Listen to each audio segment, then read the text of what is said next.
अरावली शिक्षा निकेतन की ऑनलाइन क्लासों में आपका हार्दिक अभिनंदन है। देखो प्रिय विद्यार्थियों, हमने पिछले वीडियो में पढ़ा भाषा व्याकरण, और उसके बाद में हमने भाषा के जो अंग, व्याकरण के जो अंग हैं, जिसमें पहला जो अंग है वर्ण विचार। वर्ण विचार में हमने वर्णों के बारे में पढ़ा कि वर्ण कौन कौन से हैं, क्या है, और वर्णों में स्वर और व्यंजन। तो स्वर व्यंजनों में हमने सबसे पहले पढ़ा स्वर। स्वर जो हमने जीव्य के आधार पर जो है उनका भेद वो हम पढ़ रहे हैं। तो देखिए हमने सबसे पहले जो पढ़ा, देखिए कईयों के कमेंट्स भी आ रहे हैं। हाँ, तो उसके बारे में हमने पढ़ा। तो जीव्य की स्थिति के आधार पर मैंने तुमको एक डायग्राम बना के दिया था, कई बच्चों के वो समझ में नहीं आया होगा, तो मैं उनको थोड़ा विस्तार रूप से आपको समझाने को प्रयास करता हूं। मैं देखिए हम पढ़ रहे हैं वर्ण विचार।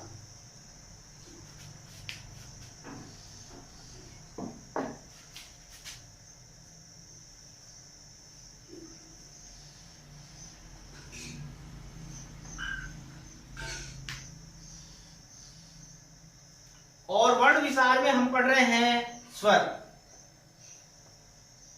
और स्वरों के जो भेद हैं वो पढ़ रहे हैं। तो उनमें हम पहला भेद हम जो पढ़ लिया था वो था जीव्या के आधार पर।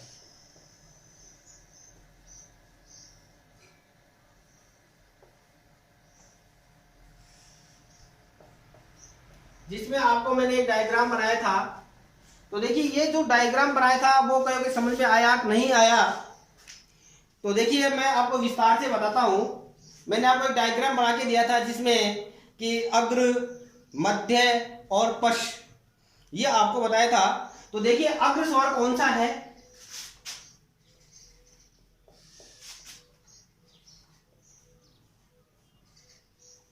अग्र स्वर। इस अग्र स्वर में क्या होता है? देखिए अग्र स्वर जो है इसमें क्या होता है? अग्र स्वर में इसमें जब हम ध्वनियों का उच्चारण करते हैं तो हमारी जीभ का अग्रभाग वो कार्य करता है। क्या कार्य करता है? अग्रभाग हमारी जीभ का वो कार्य करता है। तो हम अब इसका हम परिभाषा लिखेंगे तो क्या होगा? इन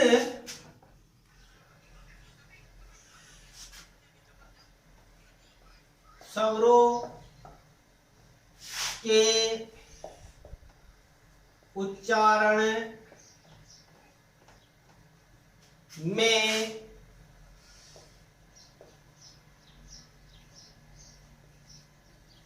जीव्या का अग्रभाग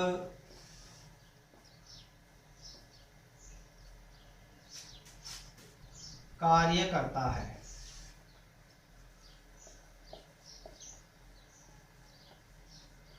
क्या करता है इसमें?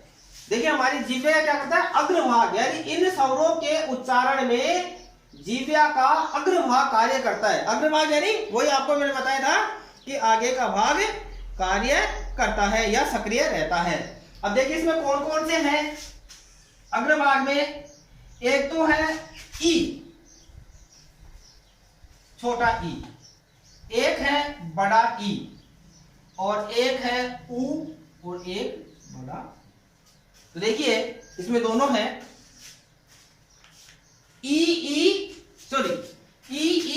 ए आई, सॉरी ऊ नहीं है, ए आई।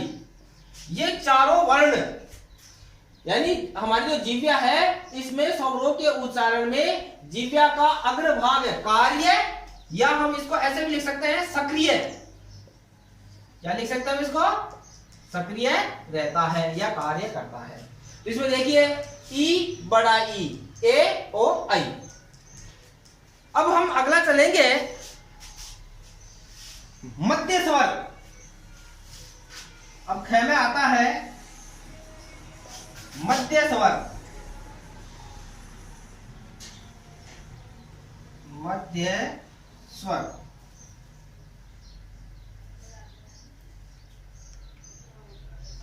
मध्य स्वर। अब देखिए मध्य स्वर में होता क्या है, मध्य स्वर में होता क्या है, इन स्वरों के उच्चारण में जिह्वा का मध्य भाग सक्रिय रहता है। क्या रहता है? मध्य भाग सक्रिय रहता है। तो इसमें केवल एक ही है मध्य भाग में, इस स्वर के उच्चारण में जिह्वा का मध्य भाग, यानी जीभ का जो हमारा बीच का भाग है वो मध्य भाग कार्य करता है या सक्रिय रहता है। अब देखिए इसमें मध्य भाग में या मध्य स्वर में केवल एक ही स्वर आता है और वो है केवल अ। क्या है? केवल अ, यानी एक ऐसा स्वर है जो मध्य भाग में आता है, जो केवल एक ही है, अ। अब हम आगे देखेंगे कि तीसरा, जिह्वा के आधार पर पक्ष स्वर, प से च स्वर। देखिए इसमें पक्ष स्वर कौन से हैं?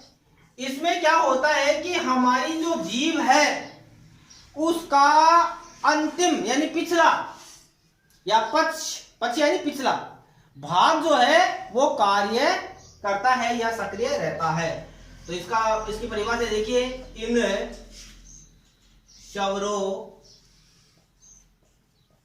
के उच्चारण, इन स्वरों के उच्चारण में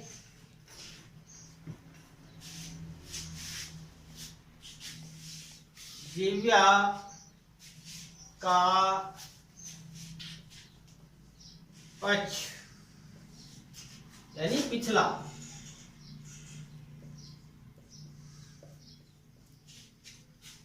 भाग सक्रिय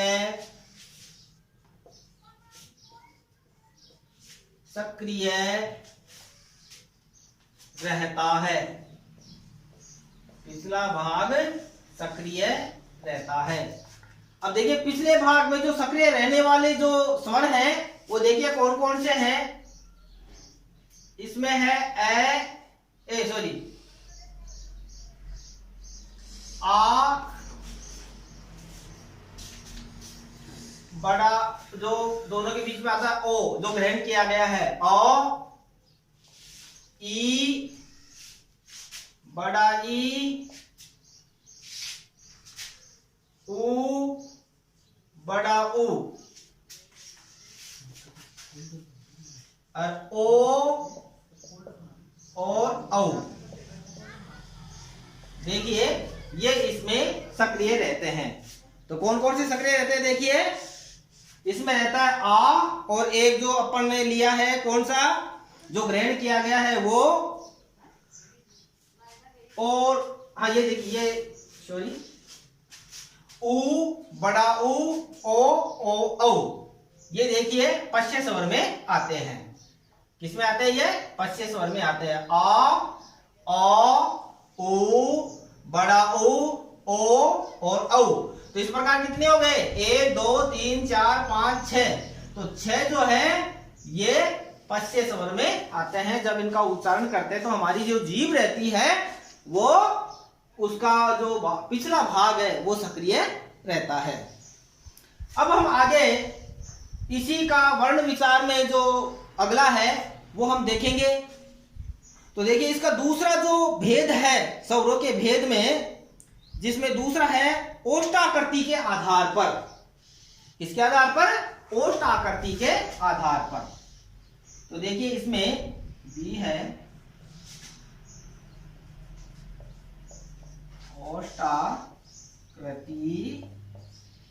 ओष्ठाकृति के आधार पर।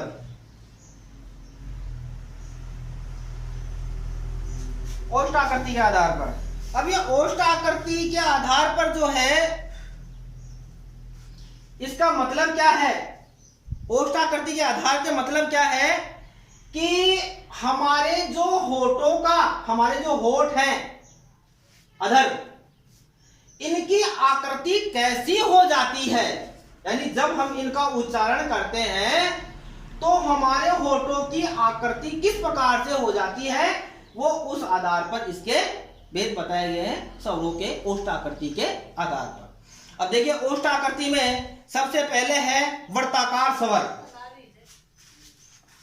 पहला है वृत्ताकार स्वर।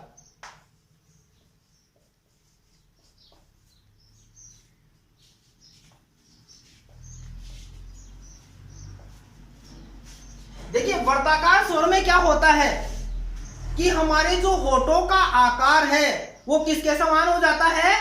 गोल हो जाता है। कैसा हो जाता है? गोल हो जाता है।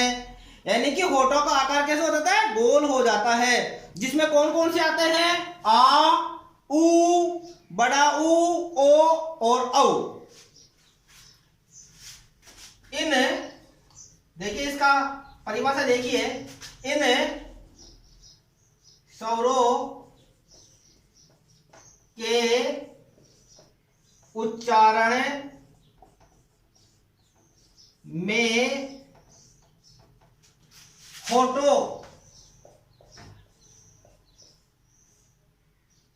होठों का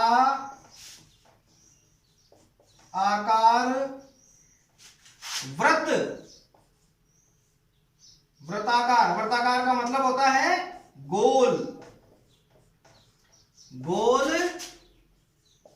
हो जाता है। क्या हो जाता है? गोल हो जाता है। यानी इन स्वरों का हम जब उच्चारण करते हैं तो हमारे होठों का जो आकार है वो कैसा हो जाता है? गोल हो जाता है। अब देखिए गोल कौन कौन से में होगा? आ, उ और ओ, औ। किन में होगा? आ, उ, ओ, औ। देखिए एक तो जो ग्रहण किया हुआ है अ, ठीक है, एक उ, एक बड़ा उ, एक ओ और एक औ। कितने हुए?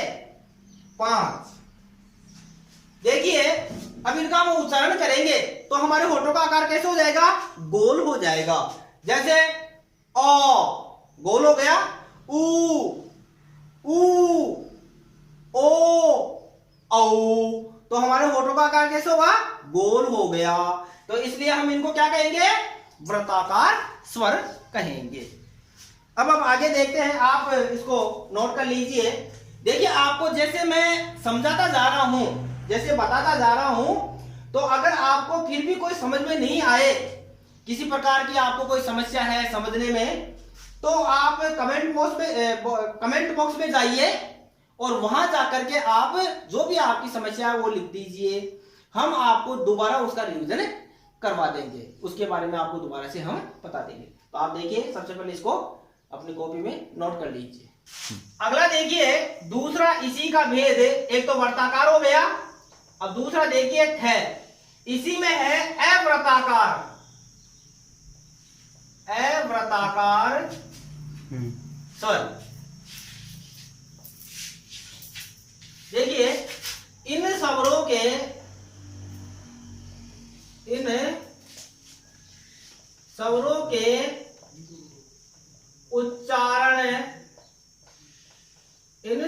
के उच्चारण में होठों का आकार गोल नहीं होता है। क्या नहीं होता है? गोल नहीं होता है। कहने का मतलब है अवृत्ताकार होते हैं। यानी जब हम इन स्वरों का उच्चारण करेंगे तो होठों का जो आकार है वो गोल नहीं होता है। अब देखिए इसमें कौन कौन से हैं जिनमें जो है होठों का आकार गोल नहीं होगा। देखिए इसमें पहला है ए आ ई ए आई। देखिए ए आ ई ए हाँ ए और आई। तो कितने हो गए ये? ए आ ई ए आई। तो कुल मिला कितने हो गए? ए आ ई ए आई। तो ये हो गए 6। तो देखिए ए वर्ताकार जो स्वर है वो कितने हैं? 6 है। ठीक है, अब हम आगे चलते हैं। इसी में जो जिह्वा की स्थिति के आधार पर अपन ने पहला पढ़ा जिह्वा की स्थिति के आधार पर, दूसरा पढ़ा ओष्ठ आकृति के आधार पर जिसके 2 भेद हो गए, तो वर्ताकार, और एक हो गया अवर्ताकार। अब हम इसके पढ़ेंगे आगे तीसरा जो भेद है वो मुखाकृति के आधार पर। तीसरा जो भेद है वो होगा मुखाकृति के आधार पर, सी, यानी मुख की आकृति के आधार पर। इसका मतलब ये होगा कि जब हम इन स्वरों का उच्चारण करते हैं तो हमारे मुख की आकृति कैसी बन जाती है, यानी मुख की आकृति कैसी बन जाती है, तो मुख आकृति के आधार पर।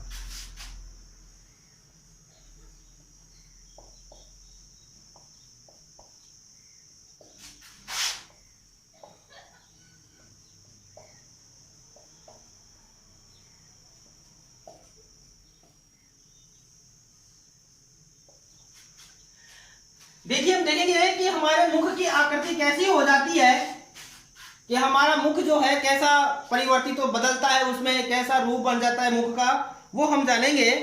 तो पहला है संवृत स्वर। देखिए आपको मैंने वो बताए थे जिसमें स्वरों के भेद आया था जिह्वा की स्थिति के आधार पर, जिसमें अग्र स्वर, मध्य स्वर और पश्च स्वर चल रहे थे। तो उसी में आ रहा है जो हमारे मुख की आकृति के आधार पर, जिसको हम कहते हैं संवृत स्वर, जिसमें होता है संवृत स्वर। देखिए तीसरा जो भेद है वो है मुखाकृति के आधार पर। मुखाकृति के आधार पर हमारे मुख का आकार कैसा होता है, तो देखिए हमारा पहला जो है इसका जो भेद है वो है संवृत स्वर। संवृत स्वर में क्या होता है कि हमारी जीभ का जो वहत भाग है, तो वहत भाग जो है वो इन स्वरों के उच्चारण के लिए अधिकतम ऊंचाई पर होता है, यानी हमारे जीभ का जो भाग है ना वो ऊंचाई पर चला जाता है, वहत भाग। जैसे ई, यानी हमारे जो अग्र भाग है थोड़ा सा वो ऊंचा हो जाता है, ई ऊ ऐसे। तो इस प्रकार ये अधिकतम ऊंचाई पर होना माना जाता है। तो इसमें 4 स्वर आते हैं। अगला है ख। इसमें देखिए अर्ध संवृत स्वर, इसका जो दूसरा भेद है वो है अर्ध संवृत स्वर।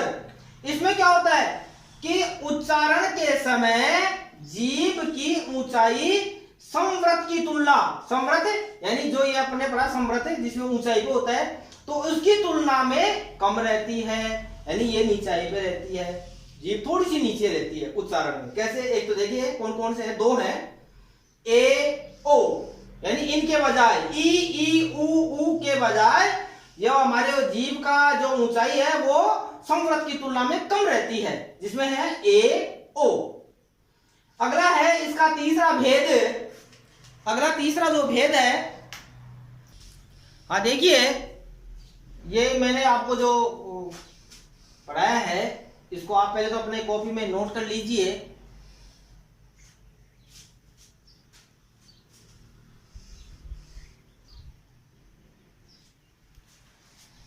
देखो प्रिय विद्यार्थियों, अब इसके आगे वाली जो क्लास है वो अगले वीडियो में आपको पढ़ाई जाएगी, जो इसके भेद चल रहे हैं वर्णों के। ये हम जो अरावली शिक्षा निकेतन की ओर से जो ऑनलाइन क्लासेस चला रहे हैं, इन क्लासों में देखिए हम जो परिश्रम कर रहे हैं वो आपके लिए ही कर रहे हैं, क्योंकि आपकी जो समस्या है वो हमारी समस्या है। तो तो इस समस्या को दूर करने के लिए जो है हम ऐसा कार्य कर रहे हैं। तो इसमें आप हमारा सहयोग कीजिए, और जैसे हम 4 कदम चल रहे हैं तो आप 1 कदम चलिए, आपका हम भरपूर सहयोग करेंगे। और इसके साथ मैं एक बात और बताना चाह रहा हूँ कि आपके जो मित्र हैं, आपके जो भी जान पहचान के हैं, पढ़ने वाले विद्यार्थी हैं, उनको भी जो है आप हमारा ये चैनल है, जो वीडियो हम बना रहे हैं, उनके बारे में उनको शेयर कीजिए और सब्सक्राइब करवाइए उनसे, और उनको बताइए कि देखिए इस प्रकार जो है वीडियो बनाए जा रहे हैं। और इसके अलावा जो भी हमारी वीडियो में किसी प्रकार की कोई खामी है, कोई समस्या है, आपको कोई प्रॉब्लम आ रही है, तो आप, मैंने आपको पहले बताया, कमेंट बॉक्स में जाइए और वहाँ जो भी आपकी समस्या है उसको हम दूर करेंगे, उसमें लिखिए आप। ठीक है, तो आप आज का वीडियो यहीं समाप्त होता है। जय हिंद, जय भारत।